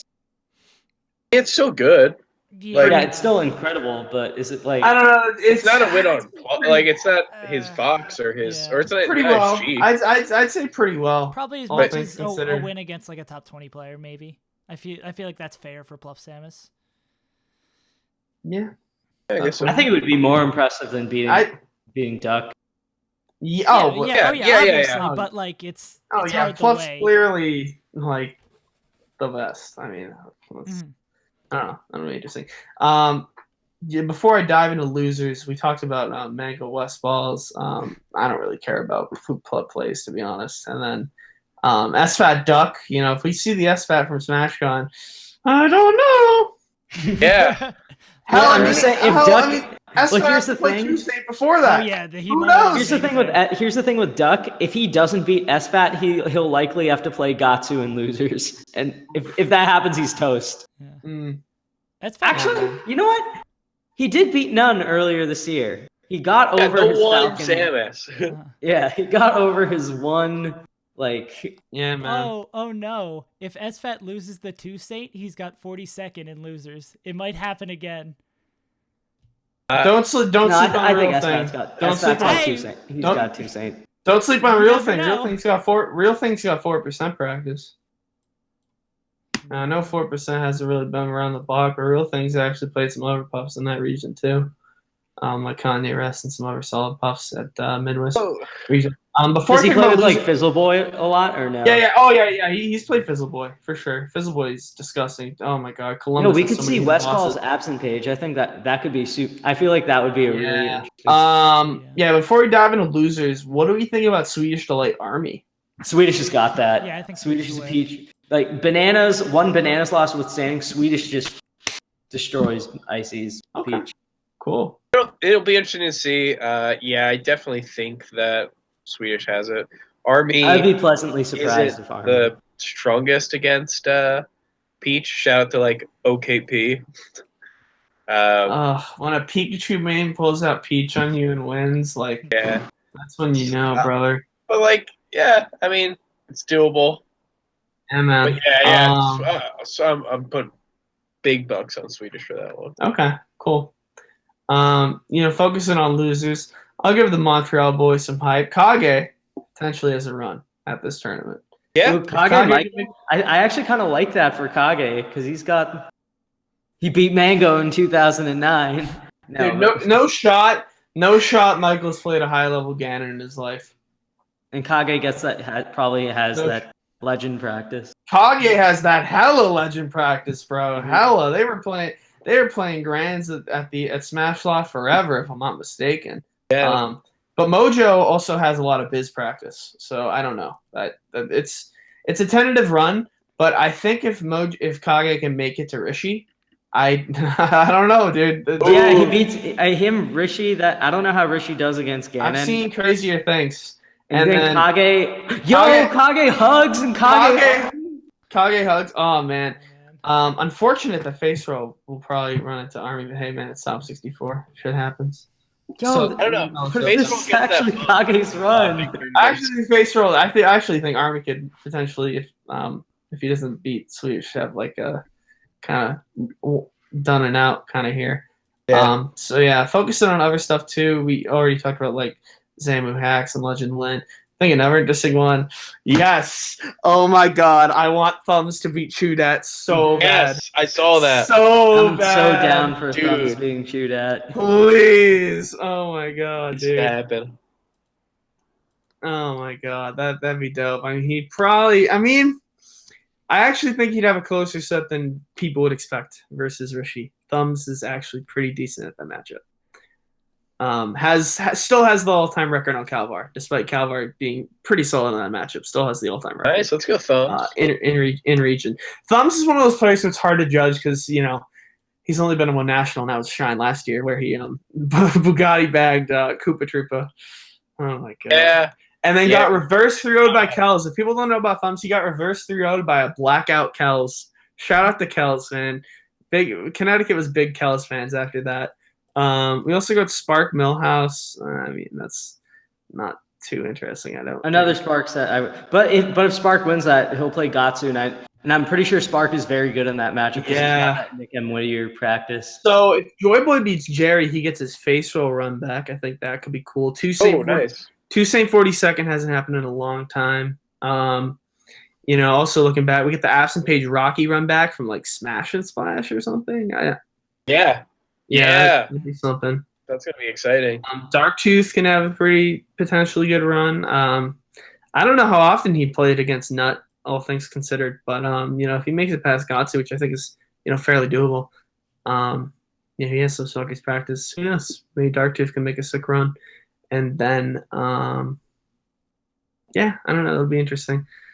The qualifier matches are kind of par for the course. SFAT Army, and then Swedish Duck isn't too par for the course, but Westballz looked pretty good against Duck last time, so I don't know.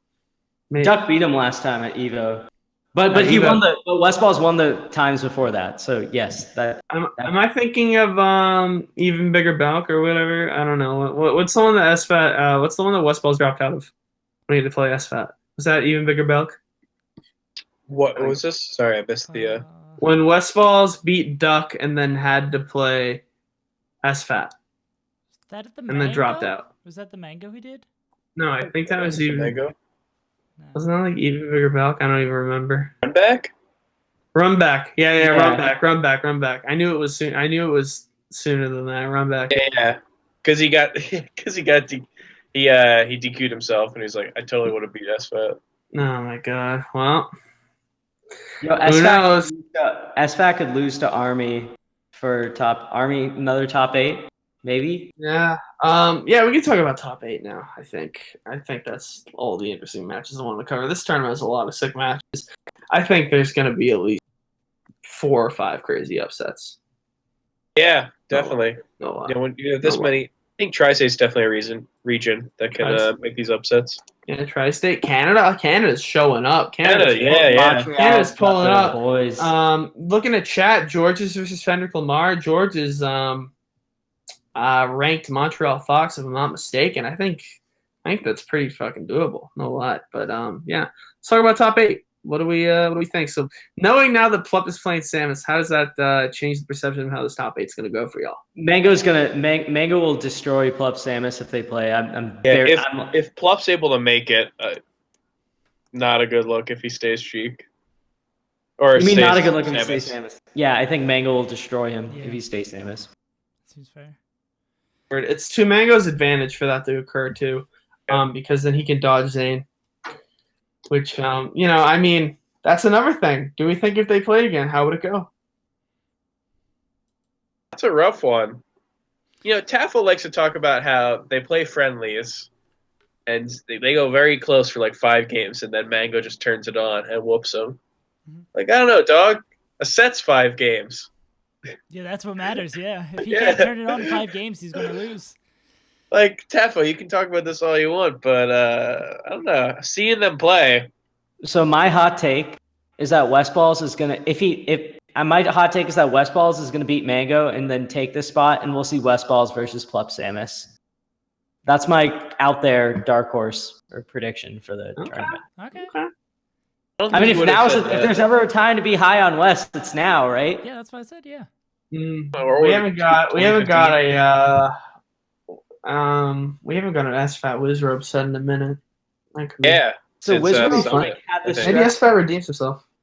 Wizzrobe had this stretch of just like absolutely shitting on SFAT, but then SFAT broke the streak at Summit. So I think Wizzrobe's gonna reset back to normal if they play again. Yeah. Okay. But you never know.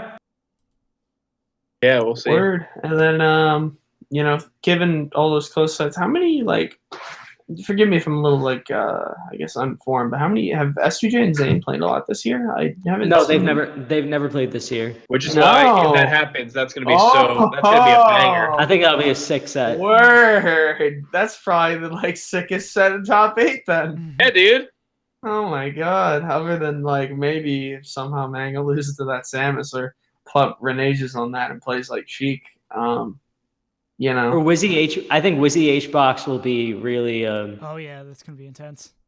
Because now, we know Wizzy because before it was this idea that Wizzy can scare H box, maybe take a set every now and then. But I feel like Optic Arena is kind of when you win a tournament over someone beating them twice, especially from losers. Yeah, that's a sign that you're actually a sustainable threat. So I feel like. Yeah. Man, is there a universe where Mango loses early, Wizzy beats Hungrybox, and then beats Plup Samus to be in grand finals on winner side? Oh my god. Yeah, I think it's. Yeah. I brought this up earlier, Edwin. But everyone shot me down. Okay, so I think the scenario it happens is there's 2. He can lose to West or he can lose to SFAT. Lose to Michael. Westballz Wizzrobe winners final. Yeah. I don't know. Actually, I mean, after losing to Flipsy, anything's possible. I guess. No, I don't think he's losing to Michael. I don't think so either. But I don't know. Mango. I'm not gonna I'll entertain the possibility. I don't think it's gonna happen. No, he's not losing to Michael. Jeez. Oh man. I don't know, dude. Someone sounds triggered. Come on. Dude. You have a bad net play set with him, brother? Come on. Michael's ice climbers aren't that bad. I think Are you do. right, my dude? Yeah. Michael's he's gonna have his boys going around buying Mango shots. Oh my god. Let it be known. If Mango loses to Michael, I will take a month hiatus from this podcast. Thank God. Oh my! This needs to happen. All right, word. I will take all of September off if Michael, and next week off if Michael defeats Mango. I will do all the preparation. I'll still list the topics and stuff, and for people on the show to give for next week in September. There is no chance that Mango will lose to Michael if they play. It's so cute how that's your big bet. You're not willing to bet money. Because that's not enough. You want to bet money on it? I'll give you odds. I don't want to bet money. I just love the idea. Yeah, that's what I fucking thought. What odds, sit down. What hey, odds? I'll give you 15. I'll give you 15-1 odds on Michael beating Mango. So I just would have to put down $1. What? I'll put down 10, or I'll put down 150, and if you if you put no. And I get $10 I get $10 if you win this. Dave, you can't put down $10 for 15 to 1 odds. That's a lot of money. That's 10 natties. Can you? Yeah, Weed. If you're gonna talk shit for me not putting the money down, I'll put down $10. All right. Question. I don't believe it's gonna happen. Minds. But this is, you know what? I'm a guy who likes to entertain people. This is a fun podcast. I'm trying to have a good time. I'm not trying to back out of this bet. Are you gonna make me? Here we go. God, Edwin so- loses $150. You guys really think that? No, like, God, no. No, I think Yeah. Mango's got it free, but I'm trying to have a fun podcast here. Oh my And god, you now I'm guys losing shook on that. $10 for Oh it. my Yeah, no, god. I'm not gonna. I would have a fun podcast, Y'all but I are don't want to lose money. crazy. Yeah. Oh man, I mean, I'd bet for like a shit ton of drinks or something, but like that's oh boy. Yeah, no. All right, so Okay, is yeah, 100, 15 is to 100 1 bucks, odds for 100 bucks drinks. winning this? Is 100 bucks winning this to the bank? Yes, but Probably. it continues the tradition of Shine, where the best player does not win. I think Plup is the. Love service win if he commits to this, and oh my god, there's a universe. There's a universe for No, Mango. I'm saying Where Mango loses early, Wizzrobe beats Hungry Box, Plup beats I- Wizzrobe with Samus. Like, I really oh my want god. to say Wizzy's gonna win it. If it was ever gonna happen, I think Wizzrobe can do it. I'm gonna say that Wizzrobe is gonna win. My boldest take ever. yeah, That's not this gonna seems to happen. be his biggest opportunity for like a really big major win. mhm. Yeah, this would be huge. If Wizzrobe wins this, is he sixth? Does he pass Mango? Because he would have a tournament win where another tournament win where Mango doesn't have any. This would mean he would beat Hungry Box once or twice. Yeah. He would have to beat. So this would say he would have to beat Hungry Box, Plup, or Mango, any combination of the three, right? I think there'd be no doubt that Wizzrobe is sixth if he wins this. Sure. Yeah.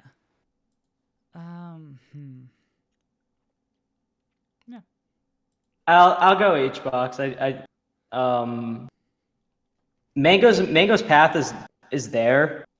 I don't think Plup Samus will take the tournament. And No. between Unless Yeah, you I want think to, Xbox got this, yeah. unless you want to bank on Plup just being tired of losing to H-Box or whatever, and bust out the Fox and whooping. That might be a bet, but we'll see. Yeah, I'm going H-Box too. Fortunately, yeah, I think this is H box's tournament. I've gone HBox every time, and have I ever been right with HBox winning? I feel like every time I bet on him, he does win. Like Evo, CEO before that. Wait, I don't remember who won CEO. I'm blanking, but yeah. He won low tier city. Okay, City. yeah. But I think every time I've said HBox, so I gotta mix it up, and I guess Mango will win now that no one picked him. right. Yeah. So Stock and I went H box. Save, are you H-box. saying Wizzy? Yeah, all three of you said HBox. Yeah, I always say HBox, so Okay. why not? Wow, is Save? Oh God, are we being that lame? Where Save's the least lame one? Well, I'm lame every week, so we gotta pass it off sometimes. I don't know about this. If it was ever gonna happen, it's now. It would be. I'm super worried dope. about this world where you're being less lame than Stock. That's a worrisome thing. I don't know if I wanted this. Is this melee the same? world to Is this the exist. same world where I lose $150 because Michael beats Mango? Okay. I don't even want that $150. I don't want Michael to beat Mango. I'm not even a big Mango fan, but I just think Melee will be worse if that happens. Oh man. I'm like one of those lawyers who, they're representing these big industrial organizations that say they can like pollute the earth.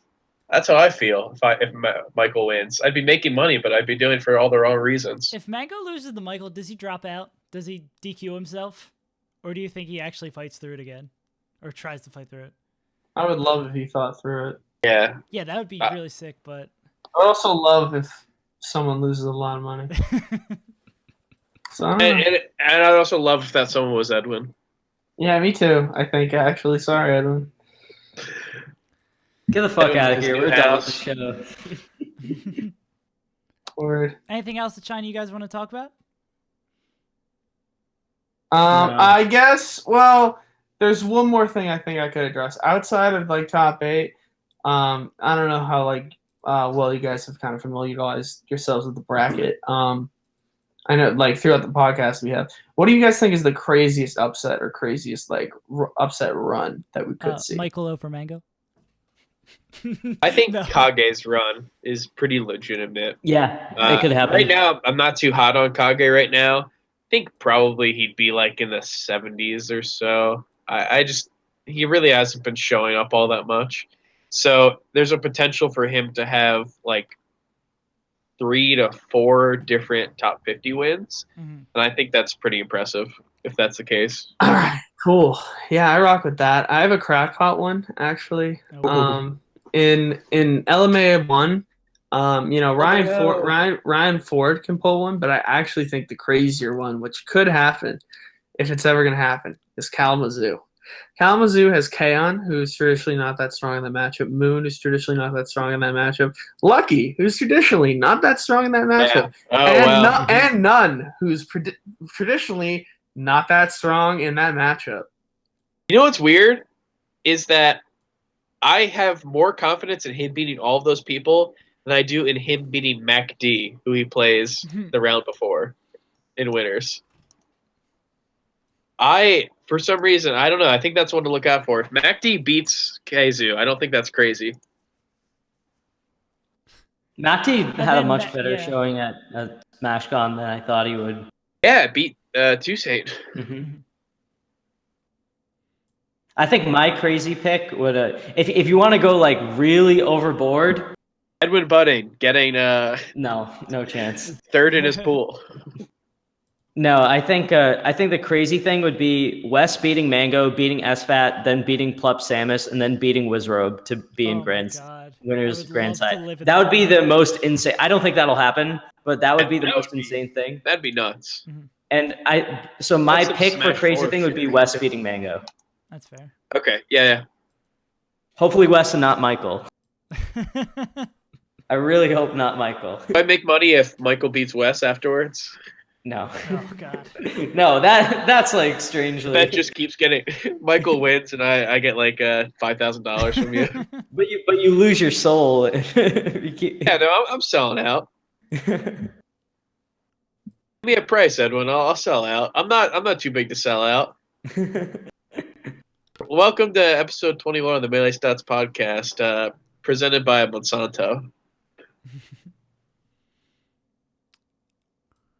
All right, I think we've had enough. Yeah, I think that's All right, for sure. All right, thank you, Stoc, for coming on. This is thank you, and thank you, Wheat, for giving me the freest run of my life to winning the Melee Stats speed run. You don't even. I give it to everyone free every week. I shouldn't have come on. This is a. I'm a style counter, brother. It's okay. I'm interested to duel with you in the future. Yeah, see me when I've been at home for longer than like 4 hours. Oh, wait, shit, I messed up. You're terrible. Armada can drop out, brother, but I can't. Yeah.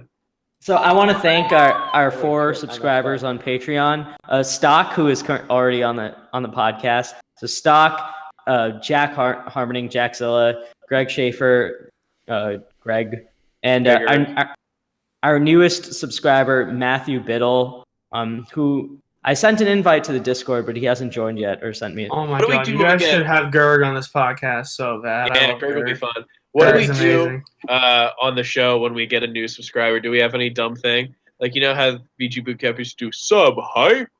Do we have any dumb thing like that? No, you just... Can you do a little dance, Edwin, every time we get a sub? You get me my recorder, dude? Oh, yeah. Fairfax put in the chat. I'll play it for the stream again. There we go. You're terrible.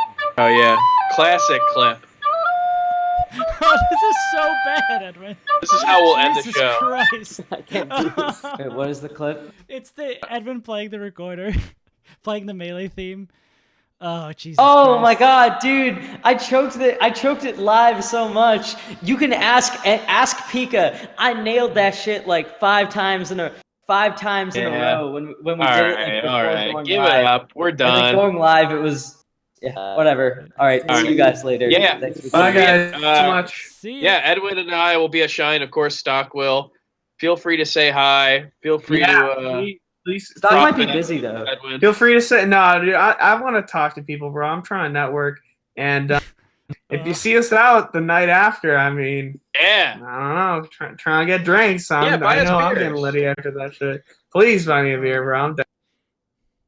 All right. See you, everyone. See you guys. Bye.